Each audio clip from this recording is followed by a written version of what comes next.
नमस्कार, मी मृणाली पिळणकर. तुम्ही पाहत आहात एलएस मराठी. पाहुयात काही महत्त्वाच्या घडामोडी.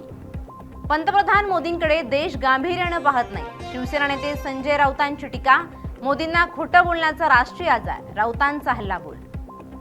नारी का अपमान नहीं सहेगा हिंदुस्तान. महिलांना आत्मनिर्भर करण्याची संधी गमावली. उपमुख्यमंत्री एकनाथ शिंदेंचं वक्तव्य. विरोधकांनी महिला विरोधी चेहरा दाखवला. शिंदेंची विरोधकांवर टीका.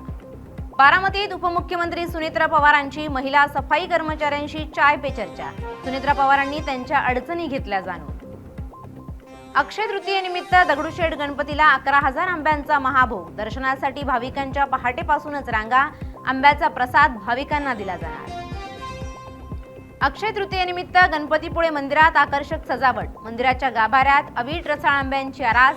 आंबे प्रसाद म्हणून भाविकांना दिले जाणार. नाशिकच्या दिंडोरीत रेडीमेड आंबा रसाला मोठी मागणी. हापूस आंब्यांचे दर 300 रुपये प्रति किलो पर्यंत पोहोचल्यानं नागरिकांचा रस खरेदीकडे कल.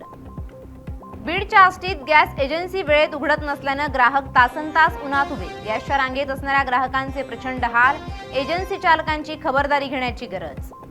बीड जिल्ह्यात अपुऱ्या पाणीपुरवठा योजनांमुळे पाणी टंचाईचं सावट. 1256 पैकी 396 योजना पूर्ण तर 867 योजना अपूर्ण. नागरिकांची पाण्यासाठी भटकंती.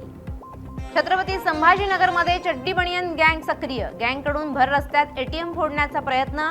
जवाहरनगर पोलीस ठाण्यात गुन्हा दाखल. जालन्याच्या दरेगाव वन विभागात शिवारात अज्ञात व्यक्तीचा मृतदेह संशयास्पद अवस्थेत आढळला. पोलिसांकडून मृतदेहाचा पंचनामा. खुनाचं कारण आणि आरोपींचा शोध सुरू. या होत्या आताच्या घडीच्या काही महत्त्वाच्या बातम्या. अशाच महत्त्वाच्या बातम्यांसाठी पाहत रहा एलएस मराठी.